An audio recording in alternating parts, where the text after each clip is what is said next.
C'est une affaire qui a fait couler de l'encre mais aussi beaucoup de larmes dans la famille de Jennifer.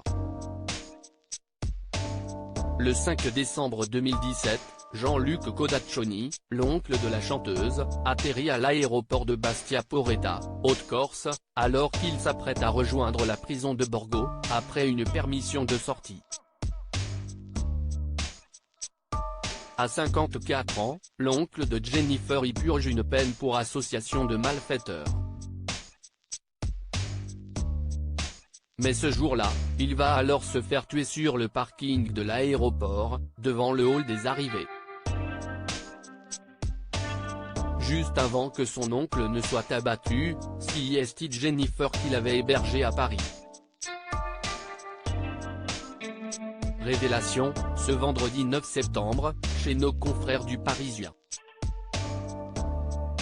Il venait de passer le week-end à Paris, logé chez sa nièce.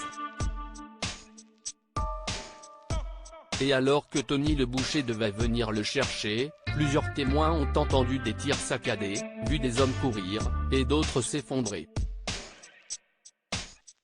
En quelques secondes seulement, sous l'œil des caméras de vidéosurveillance de l'aéroport, 2 hommes ont été abattus, parmi lesquels Antoine Kilichini et Jean-Luc Codaccioni, dont le corps gît sur le parking. Ils faisaient tous deux partie du clan Germani. Un règlement de compte comme il en existe beaucoup du côté de la Corse, rappellent nos confrères. En juin dernier, 2 juges d'instruction de la juridiction interrégionale spécialisée, JIR, de Marseille ont décidé de renvoyer 17 personnes devant la cour d'assises des Bouches-du-Rhône pour le double homicide de Bastia Porretta en 2017. Les avocats de la défense ont interjeté appel de l'ordonnance de mise en accusation. Elle brise le silence sur cette perte tragique et le manque. En 2018, Jennifer avait accepté d'évoquer la tragique disparition de son oncle, sur le plateau de Quotidien, TMC. Il y a un manque qui reste là, et c'était une forme d'exutoire quelque part, a-t-elle expliqué au sujet d'une des chansons de l'album Nouvelle Page intitulée Encore et encore.